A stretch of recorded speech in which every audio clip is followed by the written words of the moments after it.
Tout pour investir. Dose d'économie. Votre dose d'économie tous les jours avec Nicolas Dose. Nous allons parler de votre livret A avec vous, Nicolas. Oui. Racontez-nous. Ça y est, ça rapporte. Il était temps, parce que ça fait un petit moment, si vous voulez, qu'on avait un livret A dont la rémunération était en dessous de l'inflation.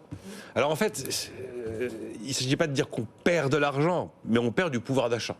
Voilà, parce qu'en fait, on a une rémunération qui est inférieure à l'inflation, et donc c'est ce qu'on appelle du rendement négatif.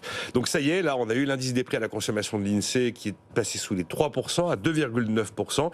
Le livret A est rémunéré 3%. Ça veut dire que maintenant, c'est vraiment du rendement positif. Et ça y est, après plusieurs, même plus d'un an même, de rendement négatif, le détenteur d'un livret A est passé en rendement positif. Je vous rappelle, c'est quand même la douche froide au mois d'août dernier, parce qu'il y a une formule de calcul qui vient de la Banque de France. Et si on avait respecté la formule de calcul, en août, on passait à 4,1. Absolument. On était à 4,1. Et là, sur choix politique, car c'est toujours comme ça que ça se termine avec ce produit réglementé, on décide qu'on gèle à 3%. Alors évidemment, il faut faire passer la pilule. Alors à ce moment-là, Bercy dit oui, d'accord, je gèle à 3%, mais je prolonge ce gel jusqu'à début 2025, sachant qu'on allait quand même vers un mouvement probablement de désinflation. Et qu'un jour ou l'autre, le livret A redeviendrait positif.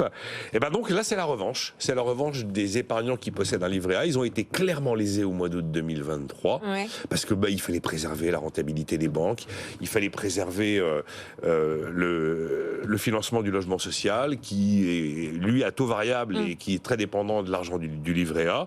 Et ben le voilà maintenant qui va profiter du gel, puisque l'inflation a objectivement reculé plus vite que prévu. On ne pensait pas qu'on serait, si vous voulez, là dès maintenant en dessous des 3%.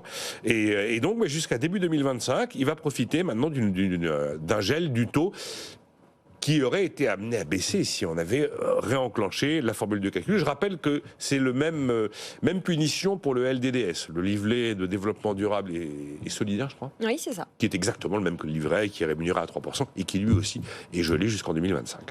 Donc, vous parlez de revanche, la revanche du livret A. Si c'est une revanche pour les épargnants, ce n'est pas forcément une très bonne nouvelle pour Bercy. Eh ben non. Et maintenant, parce que dès que vous avez une incitation à l'épargne, les Français y vont. Oui. Et aujourd'hui, le taux d'épargne du bas de laine des Français est nettement supérieur à la moyenne de l'Europe. Bon, je ne parle même pas des États-Unis, ils sont en dessous de 5%. C'est pas le même peuple, c'est pas la même façon de vivre. Non, nous on est à 18% pratiquement du revenu disponible, c'est un taux très élevé. Le niveau standard, c'est plutôt 15%. Alors on voit qu'effectivement, la situation des épargnants aujourd'hui s'éclaircit et va continuer à s'éclaircir, car le mouvement de désinflation est installé, ce qui veut dire qu'il va y avoir une incitation à aller vers l'épargne, et donc on sait que dans ces cas-là, c'est une désincitation à consommer, et Bercy a besoin de quoi? Beaucoup plus de croissance que d'avoir des taux d'épargne populaire qui augmentent. Après, il sera intéressant de voir comment est-ce que les Français vont faire l'arbitrage entre l'assurance vie et le livret A. On a vu que le livret A, justement, quand il avait touché les 3%, avait joué un rôle d'aspirateur de l'assurance vie, où l'assurance vie était un peu inquiète d'ailleurs, parce qu'elle n'était pas en capacité de donner des rendements et des rémunérations qui collaient à celles du livret A. Alors, ça va être intéressant de voir ce qui va se passer, parce que là, au mois de janvier, l'assurance vie a fait rentrer 2,4 milliards de collecte nette. C'est-à-dire qu'elle a fait rentrer en un mois exactement ce qu'elle a fait rentrer en un an. Parce que l'année 2023 a été une année difficile. Et puis bon, il faut quand même toujours rappeler que le livret A garde ses armes de guerre éternelles, argent totalement sécurisé, argent totalement liquide et argent totalement net d'impôts. Ça reste quand même le grand atout du livret A. Donc le match assurance vie livret A va pouvoir reprendre.